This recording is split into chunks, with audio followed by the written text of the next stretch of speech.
Well, I'm very excited. It's a film script. Yeah. It's sort of, for me, it's like a premiere, really. In a way. Yeah. And we write a lot of film scripts. Yeah, we do. Yeah. And, this isn't the only one that we've written. No. We've written dozens. And in a way, it's difficult getting a film script to becoming a film nowadays. We've tried asylum films. Yeah, we have. Yeah. We've got a Netflix series which Netflix just don't know about yet. Yeah. And so what we thought is we could maybe serialize one of our films. So each week we'll give you a different episode of it. And if there are any film producers out there who would like to take it on, and you probably will when you hear it, then our fee is $1 million each, maybe. I think that's fair, to be honest. Nothing less than that. We want control over the casting as well, so we'll pick certain actors. I think it's important before to sort of get across our vision for this film, because what you've said there about the casting, I think we should talk about who we believe the main character should be played by. Do you think? No, I think we should let people try and guess. So leave it to imagination? Yeah. That's fine with me. Yeah. That's fine with me. We'll let people guess. So, Shall we get straight on with it? Yeah, I can't see why not. Maybe should have had a jingle here or something, but never mind. This is episode 1. Episode 1 of... Do we give the title? Well, yeah, I think so. I think so too, yeah. Makes sense. Episode 1, ladies and gentlemen, this is Sharkface. The year is 2010. Pete Lancaster is a world-famous daredevil explorer, a man willing to put his life on the line in search of mythical antiquities commissioned by prestigious universities, museums, and government institutions. As smart as Einstein, strong as Schwarzenegger, and as sexy as Robert Kilroy Silk, Pete had it all. The Robin to Pete's Batman was his younger brother Tony. Though maybe a little less successful with the ladies, still a brilliant scientist in his own right. After uncovering an old Miccosukee treasure map, the boys were back on the trail, this time for perhaps the greatest treasure of all, the relic of the Sea King. Their search leads them to a small deserted island, somewhere off the coast of Miami. With machetes held high above their heads, they begin hacking away at the thick shrubbery, which seems almost deliberately placed to prevent unwanted intruders making their way to the centre of this mysterious island. Several hours pass, yet the single-minded siblings proceed, sweat pouring from their brows. Tony notices a fertile air potato tree and suggests they stop to recharge, take some water and a nutritious snack.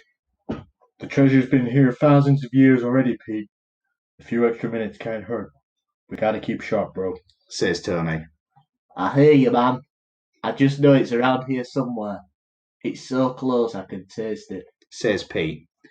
They find a small clearing and sit. They bite down into the hard flesh of the uncooked exotic yams and swig warm water from their flasks. Tony turns to Pete and says, "This reminds me of the time when you were..." "Shh," interrupts Pete. "We're being watched."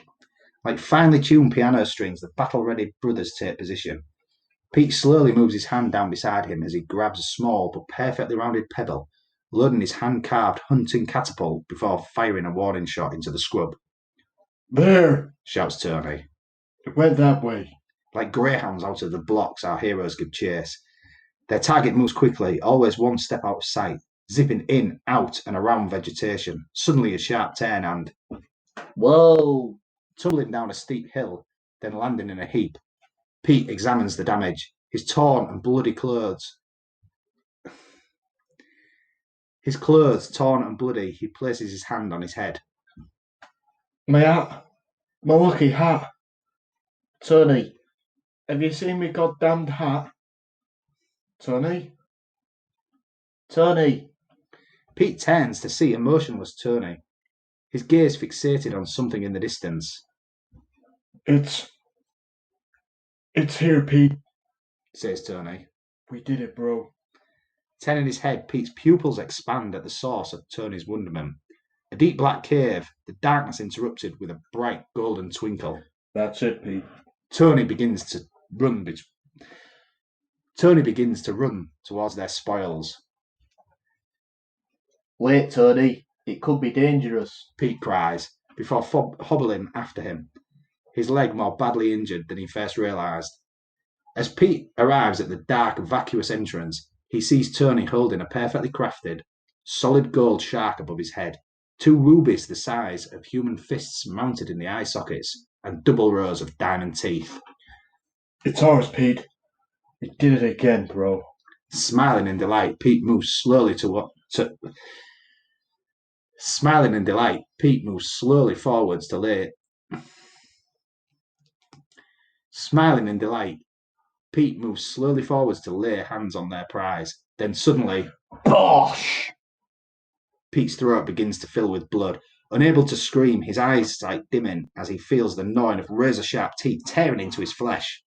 Tony! He murmurs. Bang! He hears Tony's trusted pistol fire. Bang, bang, bang!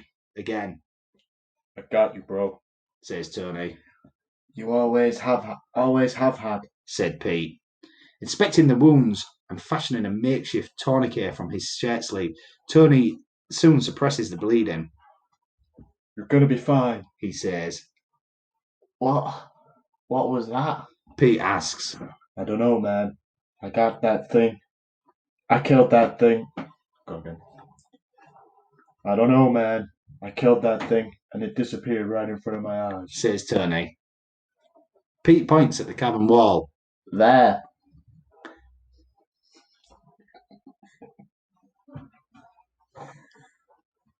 Noticing hieroglyphic.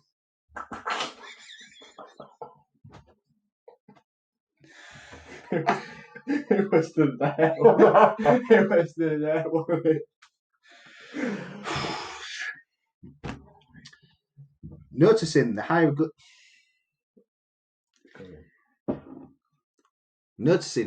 I can't say hieroglyphic. Oh.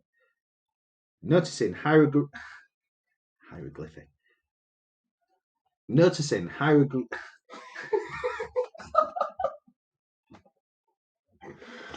Right, composure. Yeah. We're professionals. Composure, we are professionals. Yeah, we've done really well so far. Noticing hieroglyphic.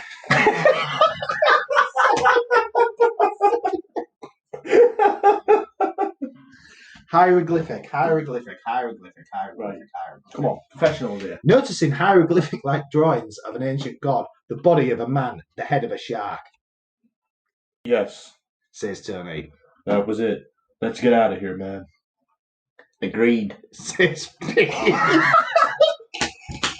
Come on, we're so close to the end. Right. So close to the end. Says Pete. Right, just wait there. I've got the voice now. Right. Get the relic and let's go. Tony scrambles around the cave floor. What the? It's gone too. All our hard work. Leave it, bro, says Pete. Our lives are worth more. Let's get back to the lab and inform the press that the legends are real whilst we still can. Now it's time for the continuation of Sharkface. Obviously last week, 2 weeks ago now, we premiered the start of Sharkface. I'm hoping it went down really well. Due to the figures, it obviously did. Nobody complained about it anyway. Definitely not. I mean, why would you? I think I would recommend that you go back to episode 1. Yeah, definitely. If you haven't heard it. Yeah, I think in fact, I pause this now. If you haven't heard the first episode of Sharkface, which will be on the pilot of the World Class podcast, go listen to that, and then come back once you've listened to that, and then listen to this. It's only a short one this week. It is. Do you think we should give him a very brief synopsis? Yeah, I think so. So far in Sharkface, there's these 2 brothers. Yeah, I'll let you give the synopsis. Well, there was these 2 brothers, Pete and Tony Lancaster, and there was like explorers, and they went to this desert island off the coast of Miami to go find a relic of the Sea King. Yeah. And they found it, and then when they did, they got attacked by this thing, which was like a bloke with an head of a shark. Yeah, and it was like, some woobies as well. There was some woobies, there was some woobies. But I think with that synopsis, they just actually once after all that had happened, they come off the island, and now they're back. Well, they're on the way home. No, Yeah, they're not back yet. Oh right, well they're getting back then. But yeah, so let's go into episode 2 of Sharkface. As our heroes slowly drift into the Miami shore, Pete stares at his cell phone, waiting for some kind of a signal to return. A single bar appearing, then disappearing, in perfect synchronization with the bobbing of the boat. Finally, 2 bars. Pete hits speed dial for Phoebe Hardcastle, an attractive freelance reporter who profiled Pete for Life magazine shortly after he found the Holy Grail. Let's just say their relationship has not always been strictly professional. Do you have it, Pete? Do you have the relic? Says Phoebe. I got a lot more than that, baby. Call the press conference now, and you get an exclusive afterwards. You also get an interview if you want it. Pete chuckles, high-fiving the smiling Tony. Convinced the gutter press would take their word for the amazing events which had unfolded, and feeling confident that funding was secure for further research into this paranormal phenomenon, the pain Pete experienced as a result of a severed neck paled in comparison to the reception of the press conference. The room filled with laughter at their tales, their reputation destroyed. The mocking headlines soon followed. Cheap and found in Lancaster. They were dubbed by the UK's Sunday Sport. Get your cheating found in Lancaster Sunday Sport, 2 for £1. Of course, such heavy criticism drove an ever-widening chasm between the beleaguered brothers. What if Tony hadn't rushed in? What if Pete hadn't gotten sloppy? In the months that followed, the commissions dried up and the partnership dissolved. Pete found solace at the bottom of a bottle, whilst Tony used the remaining lab equipment and his science expertise to make and distribute substandard crystal meth to the Miami underworld. Any chance of reconciliation was ended once and for all 3 years later when Pete awoke from another drunken blackout to hear the news that his much-loved brother was found dead down a dark alleyway with horrific injuries. The last number dialed on his phone was Pete's. Had it not been for the drink, he might have been able to save him. Pete's misery was complete. Now it's time for the continuation of Sharkface, the third episode. Well, it's the 3rd episode, isn't it? So if people haven't, if this is your first episode of the Elbis and Elbis World Class podcast, then what you're doing? It's definitely it's definitely worth going back and listening to episodes 1 and 2. Yeah. Well, and I would say that people who've listened to 1 and 2 are probably like thinking, what's this Sharkface about? You know? Yeah, it's not really. I mean, we've just sort of the first 2 episodes of this is just sort of laying the foundations. Whereas this is the episode we sort of left you with a quite a short one. But this episode, this is where Sharkface really comes into its own, and things start to happen here. Yeah, it's starting to kick off in this episode, so it's going to be a good one. And so, as a very brief summary for those, and I feel a bit, we shouldn't really give a brief summary for those who can't be bothered to listen to 1 or 2. But you should go listen to it. Oh, definitely, yeah, because then you'll get the detail. Yeah. But as an overview, Pete, well, there's this guy called Pete Lancaster. And he had a brother called Tony, and there was like adventurers and that. Yeah. And they went to a desert island off the coast of Miami to go look for a relic of the Sea King. And they found it, and they got attacked by this... 2 woobies. Yeah, they found the woobies, and they got attacked by this shark man thing, didn't they? Like a bloke who had a head of a shark. Yeah. And then Tony, the brother, shot him, and he disappeared. And then they went home. Everyone was laughing about it and didn't believe him. And Tony, unfortunately, got involved in the underworld, started making crystal meth, and then ended up murdered down a alley. An alley, wasn't it? Yeah, which is a shame. Yeah. And Pete, he's taken to the bottle. Yeah, he's a bit of a booze hound now. A bit depressed than that, really. And really, that's kind of really what we've done there is we've set the backstory. Yeah. And this is the main story starting now. This is where it kicks in. We're going to overdrive in this episode. It's going to be a good one. Want to get straight into it? Yeah, I think so. Why not? Yeah. Well, everyone, as we say, if you haven't listened to Sharkface, if this is your first time, pause this, go listen to Sharkface, episode 1, episode 2. This is where it's going to kick in, and this is where you're going to be stunned by what's going to be said today. Everyone, ladies and gentlemen, Sharkface. The year is 2020. In the time that has passed, Sharkface Island has become somewhat of a party destination for bikini-clad babes enjoying their spring break. Sharkface memorabilia selling wildly, masks, t-shirts and shark-themed cocktails the order of the day. A phone rings. A much maligned, bearded and somewhat dishevelled Pete Lancaster answers, a half bottle of whiskey by his side. A cheerful tour operator named Wade introduces himself, informing the downtrodden Pete that the 10th anniversary was approaching. Pete responds angrily. 10 years since my life was ruined. It's nothing to celebrate. However, Wade soon persuades him with the offer of much-needed cash and the promise of all he can drink.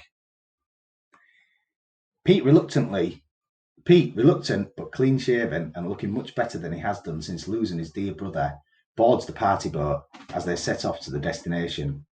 Sitting shyly in the corner, nursing his whiskey, he is approached by an attractive female doctor, Ashley. Pete is pleasantly surprised by Ashley's compassion. She seems the only person to open a conversation with anything other than the now mythical beast he had encountered. For the first time in 10 years, Pete feels he is no longer alone. Pete stands on the top deck of the party boat and watches the Nightmare Island coming over the horizon. He's shaking, his body feeling weak. Out of nowhere, he jumps in shock as an intoxicated, arrogant young man, Riley, appears out of nowhere wearing a cheap rubber shark face mask, much to the amusement of the carefree spring breakers. Pete grabs him, throwing Riley to the floor, raising his fist. Fortunately, Ashley steps in, preventing the conflict from progressing. No, Pete, it's not worth it, says Ashley. They arrive at the island and the real party begins. As darkness falls, the party goes on long into the night. However, Pete and Ashley sit talking around a campfire. The ever-understanding Ashley senses Pete's anxiety about the tour he has to conduct in the morning. As the morning comes, the group prepare their backpacks to enter the mysterious jungle. As Pete leads the tour ever deeper into the thickening growth, each step reminds him of the terror that he encountered 10 years ago to the day. His concentration is broken by the increasingly annoying Riley, once again acting the clown. Pete notices something strangely familiar. Riley is prancing around with a brown leather hat, the same hat Pete lost prior to the attack 10 years ago. Pete again confronts Riley, snatching back his beloved headwear. Give me that, you little punk, says Pete. The hat still fits perfectly. Somehow, Pete feels more at home. 2 hours in, a clearing appears. A large crystal blue lagoon surrounded by rocky ledges looks the perfect place for some fun. The spring breakers charge towards the cool water excitedly, and the party begins. Pete and Ashley sit watching the youngsters diving freely from the cliffs, dancing and having a great time. Ashley strips to her bikini and asks Pete if he would like to join her. Pete declines as he's suddenly feeling awfully tired. He places his hat over his face and lays back to relax. Ashley jogs over to the fun. Johnny and his girlfriend Alex are petting in the cool water, watching their friends taking turns to dive from the high rocky peaks. Alex dares Johnny to join them. Never the surest of swimmers, Johnny reluctantly agrees. Johnny makes his way to the summit and peeks over the edge. He sees the beautiful Alex clapping, all his friends cheering him on. He takes several steps backwards, a long deep breath, preparing for the mighty jump. He hears a low but distinctive rumbling growl. He turns and pushes aside some foliage, then suddenly, teeth! Alex awaits her beloved, Johnny, in anticipation, looking forward to his muscular physique cutting through the clear water of the rocky lagoon. As time passes, her breathing slows. She clutches her hands together, becoming increasingly nervous as Johnny fails to show. Then suddenly, a figure appears, flopping clumsily from the summit and crashing into the blue before her. Worried by Johnny's less than impressive swimming resume, she wades over to ensure his safety. She proceeds with such concern she barely notices Riley's childish taunts. As a trained medical professional, Ashley instantly recognises that Johnny's face-down demeanour means something is not quite right. Alex, now frantic with worry, prepares herself to administer the kiss of life.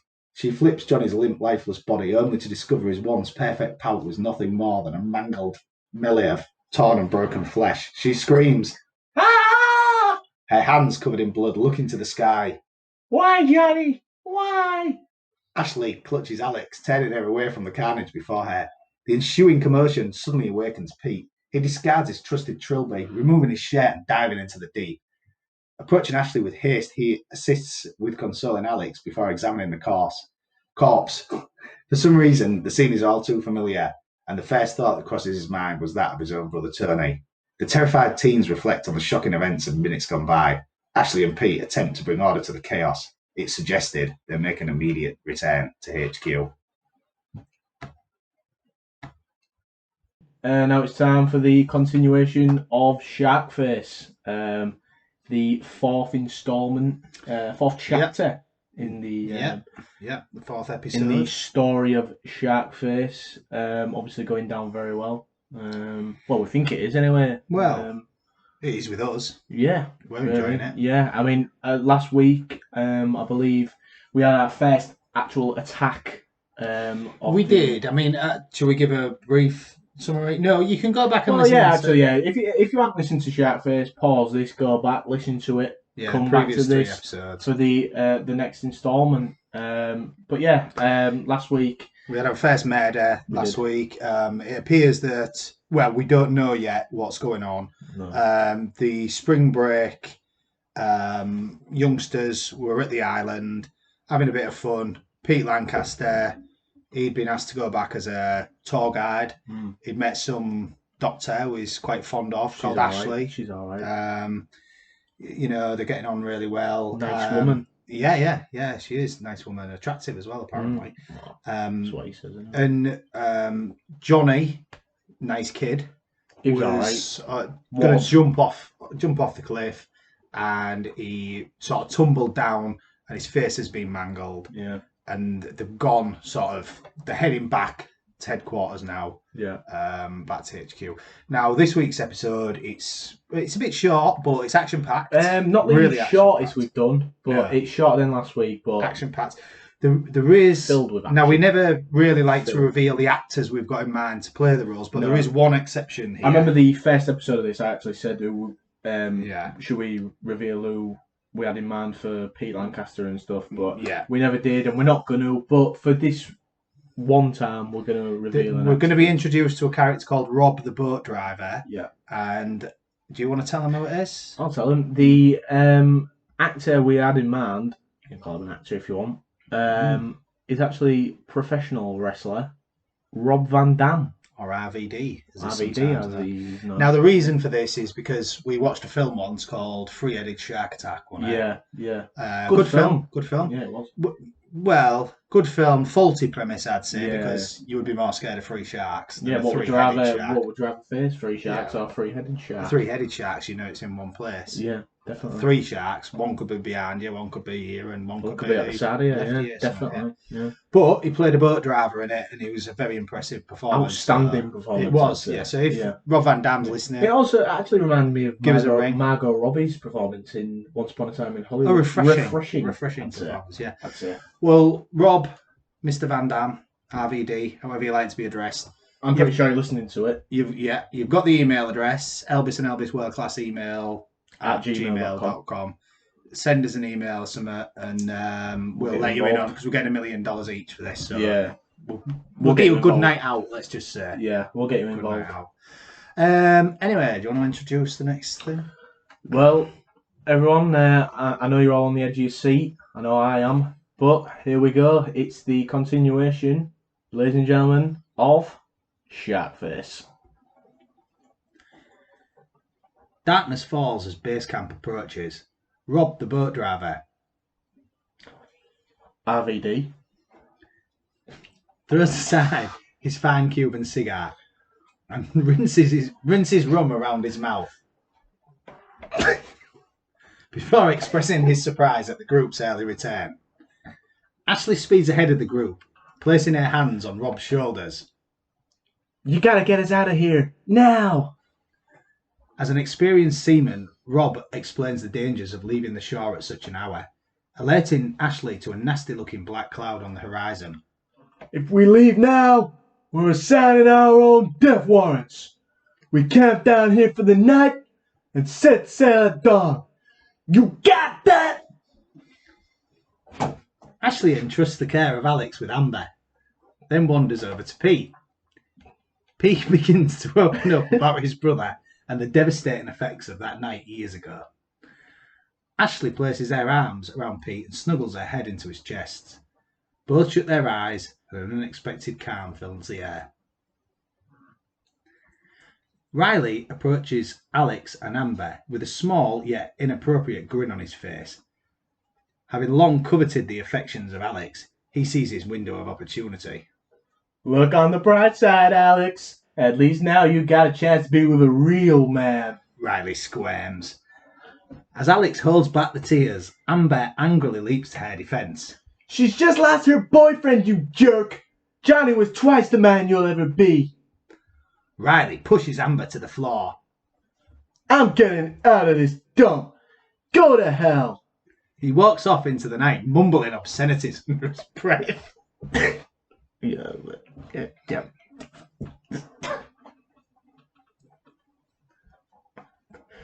By the shore, an inebriated Rob snores loudly. A crouching Riley appears from the undergrowth. Moving with cat-like stealth, he inspects the sleeping boat driver's pockets. Finding a large bunch of keys, he nods arrogantly, making his way towards the anchored sea vessel. He climbs aboard and starts the engine. Turning back to the sand, he shouts, See you later, suckers! Hope you all become fish food! Woo! The boat tears off into the distance. The wind blows through Riley's hair. The salty air tastes of freedom. Chuckling at his own success, he turns behind to see the island fading into the distance.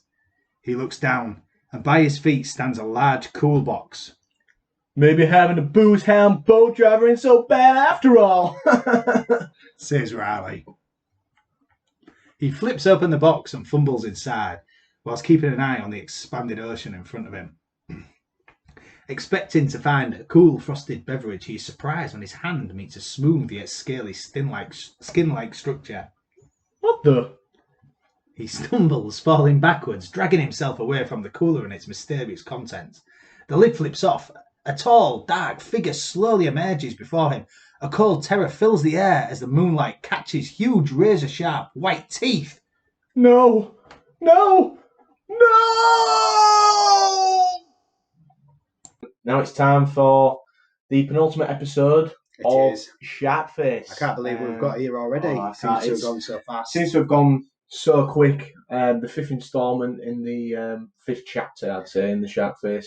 Very action-packed episode. I complimented Elbis earlier on last week. It's heating up now. Performance. It is heating up now. Obviously, last week, huge episode. And it's just these last three are going to be. Do we do a quick summary or not? Obviously, we don't. Yeah, well, I mean, what I want to say is, what I should say is, if you haven't, if you are up to date with Sharkface and listen to it, make sure you go back and listen to all the Sharkfaces. Actually, at the end of the season, we'll have a Sharkface compilation, so you can listen to it in its entirety once the season's finished. But for now, make sure you go back, listen to the every podcast, and get up to date. Basically, yeah. They're on the island. Last week was an exciting episode. As you got that bottle on? Yeah. Riley, the Jack. Well, Alex was already killed. He was no, it wasn't Alex. It was Johnny, wasn't it? Yeah. Johnny, nice kid. He was killed by something. Then Riley, the Jack, he nicked the boat, or for American friends, stole the boat last week. And when he was on the getaway, there was something in the cool box when he went to get a beer. And, well, we sort of saw it anyway. It was like a man-shark thing. And it's killed him.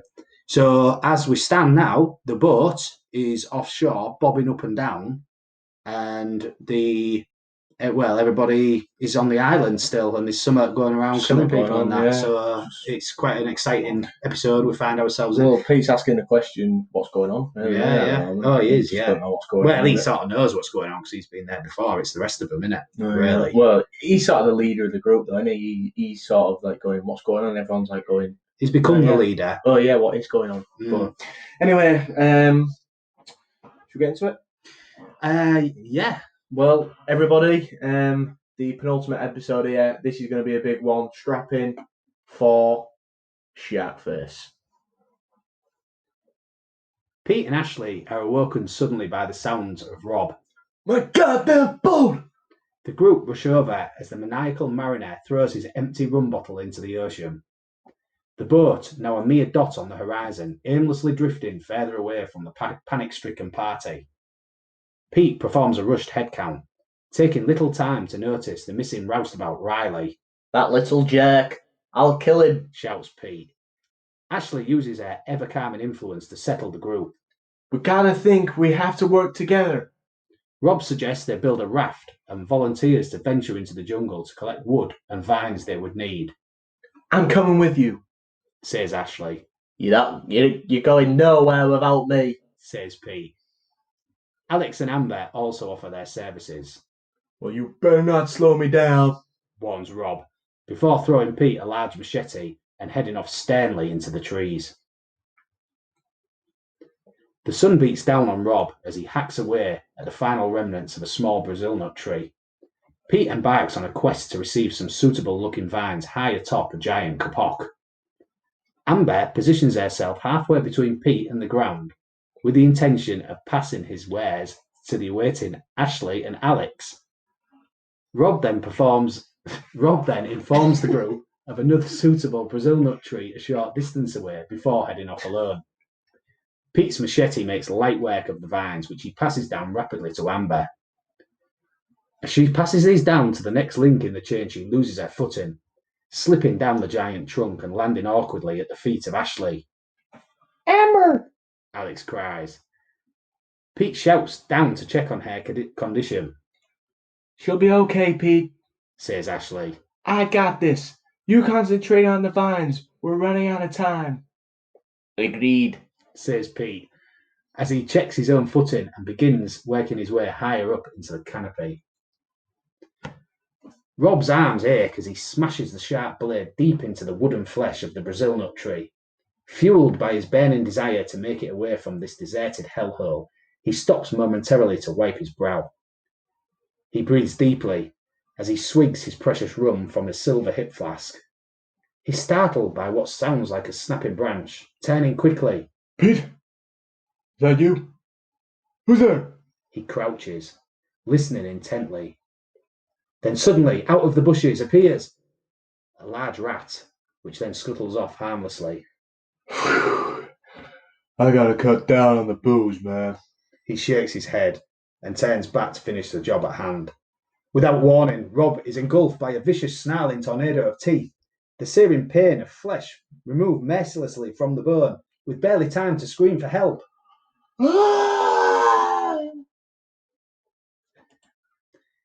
With Amber now being propped up by Alex, Ashley calls for Pete. I think we have plenty of vines now, Pete. We better find Rob and get back to camp. Pete begins to disembark with extreme care. As Pete's feet hit the floor, he takes time to check on Amber before calling out for Rob. I think he headed over there, says Alex.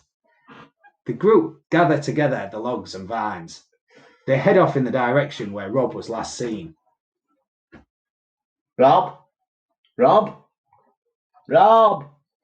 The group call for their friend, becoming worried as to his whereabouts. Pete identifies a hacked Brazil nut tree and they rush over. He's been here, Pete says. They inspect the scene and Ashley stumbles across Rob's silver engraved drinking flask. Look, she says. Pete snatches the drinking vessel from her grasp. I'm worried, he says. That drunken SOB would never leave his booze behind. He turns to a blood-curdling scream from Amber. A headless Rob dangling upside down from an ungahuru tree. Let's get out of here, Pete exclaims. He grabs the hobbling Amber as they dart off back to camp. Now it's time for the finale of Sharkface.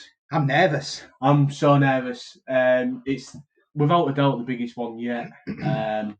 And you know, I think with Sharkface, it's gone from strength to strength every week. And I mean, a little insight to the Elbis and Elbis World Class podcast is, you know, when we do these, it's usually we sit down, press play, and let the magic happen. Yeah. Sharkface, we do like to have a little run through before, just to make sure, you know, because we are complete professionals, we want to make sure we deliver this to you in the best way we can. And we've just done a little run through there, and you could actually almost feel the emotion. In fact, you could feel the emotion in the room. It's like, in I some suppose, I mean, you know, we're both men, so we'll never know. But I would say it's probably like giving birth. Yeah, I would say that. I would say that because it's like giving a child to the world when you've spent, you know, not a lot of time. It's like, in a way, it's like giving birth and then like keeping your kid in like the attic for like 3 years, and then revealing him just inch by inch or something, or very slowly bringing him out the attic, and then like the full world's there to watch. And now we're finally going to show his face, and you're like, oh, is he ugly or is he ugly or is he a good looking lad? And to be honest, I think he's using the analogy we've just used, I think it's a great looking lad. And everybody bear in mind, I mean, we are script writers, we're film writers, we're not really radio people, and so we've had to adapt this. It's not our strength. We're doing our best, you know. Yeah, just bear with us. Like, I think this will speak for itself. I know you're all hooked. You're probably trying to guess where this is going to go, what's going to happen to Pete. Well, I think there might be a problem with the comments because I asked people to leave comments and that. Yeah, but I think that YouTube have quite a bit of a problem with comments on Podomatic, so don't worry about that. If two people try and put a comment at the same time, then sometimes now. Yeah, and obviously like with the following flooding the comments, it's just sent it into overdrive really. So the comments aren't working, but. As a reminder, it's bidding starts at $1 million each. Yeah, it does. From there, if you want to make this film. Yeah. I mean, the emotion in the room there was. It can only be compared to. To be honest, I couldn't compare it to anything because the emotion that I felt there, it was almost sort of like I'd just finished a. It was almost like what Leonardo da Vinci would have felt when he painted the Mona Lisa. Probably, yeah. And I mean, that's not even that good. I've seen it. It's a lot smaller than you think. Well, it's just a woman in that. Really, let's not drift too far off the subject. I mean, I'm ready to. I think it's your nerves getting to you. Yeah, I'm ready to get into it. Let's get this done. I know the fans are waiting for it, begging for it. And after 3 weeks, the finale's here. Should we get going? Hope you enjoy it. Yeah. Ladies and gentlemen, for the final time, this is Sharkface. Alex is first to make it back to the beach. As she pushes aside the final greenery, she is stopped in her tracks by a scene of sheer carnage. She screams, covering her eyes to the horror before her. The once playful partygoers now reduced to a bloody, bludgeoned collection of dismembered body parts. Who's doing this to us? Alex cries. It's him. It's Sharkface. I told you all he was real, proclaims Pete. We gotta get out of here. Now. They rush down to the ocean, using the newly collected wood for flotation. The exhausted foursome frantically kick, aiming for the blip on the horizon, desperately hoping they can make it to the boat. Amber lags behind, her injured appendage slowing her progress. She slips and sinks below the water. Pete turns and gracefully submerges below the waves, grabbing her hand and pulling her back to the surface. You go out, he proclaims to Ashley and Alex. I got her. As Alex pulls herself aboard the stranded ship, she breathes a huge sigh of relief before offering her hand to Ashley. They both stand and beckon Pete as he continues to assist Amber. Once aboard, the group move to the front of the vessel, praying they will be able to start her up. They seem undeterred by the sight of Riley's mangled torso.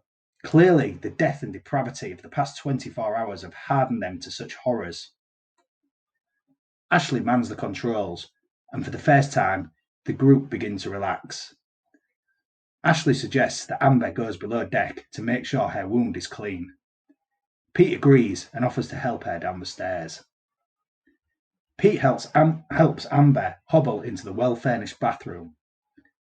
He suggests she take a shower and make sure she is okay before closing the door behind her. Amber undresses and feels the hot water hit her face, washing away the stench of death. Finally, she feels safe as she lathers her hair with shampoo. Pete stands on the deck with his arm around Ashley.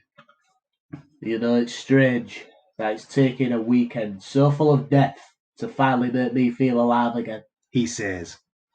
Ashley smiles and kisses him passionately. Ugh! Get a room, guys, laughs Alex. I'll go check on Amber, and I'll leave you to it. Pete and Ashley embrace and look out into the distance with land finally in sight. They are interrupted by a high-pitched scream. Ah! It's Alex, says Pete. You stay here and get us home. Pete runs to help Alex, whilst Ashley cranks up to top speed. Pete comes rushing back up the stairs. They're dead. He's here. The engine of the boat begins to stutter and grind to a halt, cutting out. Ashley turns to Pete, her eyes flooded with tears. No! No! No! Pete shakes her. Stay calm. You've got to keep calm. We need to get down to the engine room. We can fix this, Pete assures her. He takes her by the hand as they rush down the stairs. In here, he says. They enter the unbearably hot room and locate the engine. Ashley inspects the rows of pistons, looking for any obvious obstructions. See if you can find any tools, Pete. There's got to be in here somewhere. Y'all think. Pete agrees and moves over to the back of the room. Peering down into the complicated machinery, Ashley thinks she spots the problem. Pete, I see it. You got a wrench? Pete? Pete, honey. She stands up and peers over to the back of the room to observe Pete standing motionless, facing away from her. What are you looking at, Pete? What is it? Pete remains motionless. Pete? She approaches him slowly. Honey, what is it? She places a hand on his shoulder. Pete? In a flash, Pete turns, revealing double rows of razor-sharp teeth. Ashley screams and falls backwards. Pete's face now twisted and distorted, a snarling beast like something from the pits of hell. Ashley backs away, still in shock but acting in pure instinct. Her hand brushes against a wrench, just as the beast lunges. She strikes it directly in the mouth, forcibly extracting several teeth. She runs past it and opens the door. She looks back and sees the lost teeth instantly growing back as the beast looks on with a terrifying grin of death. She heads up the stairs, but quicker than a flash she feels it grab her ankle. She barely feels any pain as the serrated teeth sink into her calf muscle. Still holding the wrench, she beats down with 2 heavy blows to the monster's head, forcing the jaw to release. Dragging herself up to the top of the stairs, the pain begins to set in. She backs herself into a corner and grabs a harpoon gun, desperately trying to load it in time. She looks upwards to find the unharmed shark-man hybrid staring down at her. Crying, she begs for her life. Please, no! Pete, I know you're still in there. Her pleas go unnoticed as Sharkface steadies himself for the final deathly pounce. He grabs the harpoon gun and giggles, shaking his head. Please, no. Pete, I loved you. She closes her eyes and prepares to meet her maker. Suddenly, the giggling stops. She opens one eye to see a tear running down the face of the merciless evil freak. Pete, I love you. I love you. The once soulless black eyes begin to clear. She could see a glint of Pete's blue eyes returning. The seconds which followed seemed to take an eternity. She could see the conflict within him. For a moment, she thinks Pete will win. Pete will overcome Sharkface for her. She slowly takes to her feet and approaches him, reaching out her hand. Sharkface extends his mutated flipper and caresses her hand. She looks down for a moment and then returns to his eyes. She moves closer and kisses his cold, scaly cheek. Sharkface then picks up the harpoon gun and hands it to her. Kill me, he says. I can. Pete, I love you. I can. Ashley cries. Kill me, he says again, placing the loaded weapon against his forehead and putting her hand on the trigger. Ashley shakes her head, staring into his eyes. Then, like a storm building on the horizon, she sees his eyes beginning to cloud over, the blackness of death returning with that hellish snarl. Bang! The harpoon pierces his brain and he falls to the floor motionless. Ashley kneels over the body of her beloved. No!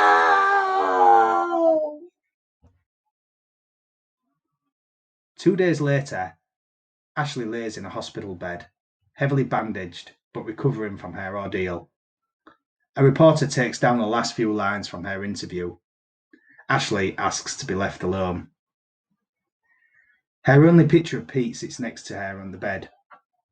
The boat ride out to the island seemed like such a long time ago. She kisses the picture before turning in for the evening. Exhausted, she closes her eyes, and the reporter switches off the light so she can finally get some rest. The camera starts on her face as she sleeps and moves upward slowly. As soft music plays, suddenly her eyes open and they're totally black.